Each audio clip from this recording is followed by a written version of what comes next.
రైతుల పట్ల ప్రభుత్వం అనుసరిస్తున్న తీరును మాజీ మంత్రి హరీష్ రావు తీవ్ర స్థాయిలో తప్పుపట్టారు.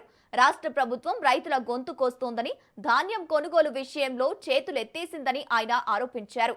రాహుల్ గాంధీ పుట్టినరోజు వేడుకల రోజు రైతు డిక్లరేషన్ను ప్రభుత్వం బొందపెట్టిందని విమర్శించారు. ముఖ్యంగా సన్నవడ్లకు బోనస్ విషయంలో ప్రభుత్వం మాట తప్పిందని, ఎన్నికల ముందు 33 రకాల వడ్లకు బోనస్ ఇస్తామని చెప్పి ఇప్పుడు కేవలం 7 రకాలకే పరిమితం చేసి రైతులను మోసం చేసిందని హరీష్ రావు మండిపడ్డారు. 33 రకాల నుంచి ఎందుకు 7 రకాలకు తగ్గించిండ్రు? ఇది నోటితో నవ్వి నొసటితో ఎక్కించినట్టుంది. అంటే సన్నాలకు బోనస్ ఇప్పుడు పోయిన యాసంగి 1200 కోట్ల బోనస్ ఎగబెట్టినావు, ఈ యాసంగిలో సన్నాలకు 800 కోట్ల బోనస్ ఎగబెట్టినావు. 2 పంటల కంటివి ఒక్క పంటకే చేస్తేవి, 33 రకాలంటివి ఇప్పుడు 7 రకాలకే చేస్తేవి. ఆ 7 రకాలకు కూడా విత్తనాలు ఉన్నాయా మార్కెట్ లో? నేను నమ్మి నీ ప్రభుత్వాన్ని నమ్మి 33 రకాల వెరైటీలను ఎవరికి దొరికింది వాళ్ళు తెచ్చి నార్లు పోసింది. ఇప్పుడు వాళ్ళు ఏం కావాలి మొదలు చెప్పాలి కదా. నువ్వు నార్లు పోయక ముందు సగం మంది రైతులు వేరే రకం తెచ్చి నార్లు పోసింది. ఇప్పుడు వాళ్ళ పరిస్థితి ఏంది?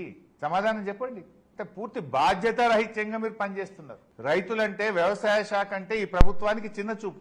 ఇక రైతు బంధు, అరే ఈయనిచ్చే రైతు బంధుకి ఇక ఎకరానికో మీటింగ్. ఇక అదే కేసీఆర్ ఉన్నప్పుడు ఎన్నడూ ఒక్క మీటింగ్ పెట్టలేదు. సిద్దిపేటకి వచ్చిండు మార్చి 22, రైతు బంధు చేస్తున్నా అంటే ఒకటే ఎకరం వేసిండు, ఒక్కటే ఎకరం. అరే మళ్ళీ కేసీఆర్ జగిత్యాల బయలుదేరిందంటే మళ్ళీ పోయి మంత్రుల మీటింగ్ పెట్టిండు, మళ్ళీ ఒక్క ఎకరానికి వేసిండు, ఇక కథమేగ పెట్టిండు, ఎకరంకో మీటింగ్. ఇప్పుడు మళ్ళా నిన్నేందో స్టేట్మెంట్, ఇక రైతు బంధు చేస్తున్నా మదిరే పోతారట, ఇక మదిరేలో పోయి రైతు బంధు చేస్తారట. కేసీఆర్ ఎప్పుడన్నా గిట్ల డ్రామాలు చేసిండా నీ లెక్క? నువ్వు ఏం చెప్పినావు సిద్దిపేటకు వచ్చి? ఇంకా సిగ్గు లేకుండా మాట్లాడుతున్నావు. నర్మెటలో మేం పెట్టిన ఆయిల్ ఫ్యాక్టరీకి నువ్వు రిబ్బన్ కత్తిరీనికి వచ్చినావు. నువ్వు పెట్టింది లేదు, కట్టింది లేదు. ఆడికొచ్చి మార్చి 22వ తేదీ 45 రోజుల్లో 9,000 కోట్ల రైతు బంధు వేస్తా అని సిద్దిపేట ప్రజల సాక్షిగా చెప్పినావు. 90 రోజులైనా నువ్వు చెప్పిన రైతు బంధు 9,000 కోట్లు వాళ్ళే, గదే 2 ఎకరాలు పడ్డది.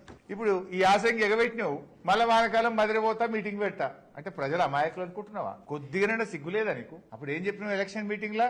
ఇగో ఇప్పుడైతే 10,000 వస్తాయి, డిసెంబర్ దాటితే ఇందిరమ్మ రాజ్యం వస్తుంది, ఎకరానికి 15,000 రూపాయల రైతు బంధు పడుతుంది అన్నావు. మొత్తంగా రైతు బంధు కింద ఆనాడు రాహుల్ గాంధీ గారు రైతు డిక్లరేషన్ లో ఎకరానికి 15,000 ఇస్తామని మాట ఇచ్చిండ్రు. ఇవాళ రాహుల్ గాంధీ జన్మదిన సందర్భంగా కాంగ్రెస్ ప్రభుత్వం అధికారంలోకి వచ్చిన తర్వాత మొత్తం 5 పంటలు కలిపి రైతులకు బకాయి పడ్డది ఎంత అంటే 29,358 కోట్లు ఈ రాష్ట్ర రైతాంగానికి బాకీ పడ్డారు. నిన్న గౌరవనీయులు తుమ్మల నాగేశ్వరరావు గారు ప్రెస్ మీట్ పెట్టిండే రైతు బీమా ఆగలే, బరాబర్ పడుతుంది అన్నాడు. అయ్యా తుమ్మల గారు, రాష్ట్రంలో ఏ జిల్లాకు పోదాం చెప్పండి, మన ఇద్దరం పోదాం. జనవరి నెల నుంచి ఈ రోజు వరకు రైతు బీమా ఆగిందా లేదా సూటిగా అడుగుతున్నా. ఈ రాష్ట్రంలో చనిపోయిన 7,600 మంది రైతులకు ఎందుకు రైతు బీమా ఆగిందో చెప్పండి.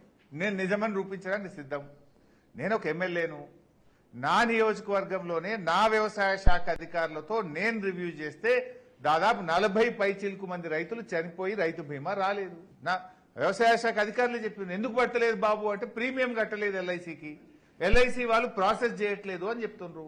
రైతు కుటుంబాలకు ఒక ధీమాగా ఉన్న రైతు బీమాను కూడా మీరు నిలిపివేసిండ్రు, ఆ ఉన్న ధీమాను తొలగించిండ్రు. తుమ్మల గారు మీరు నిన్న ఆగలేదు అని చెప్పిండ్రు. మరి ఈ 5 నెలల నుంచి ఎందుకు రాలేదు రైతు బీమా? చనిపోయిన 7,600 మంది రైతులకు రైతు బీమా డబ్బులు ఎందుకు రాలేదో సమాధానం చెప్పండి.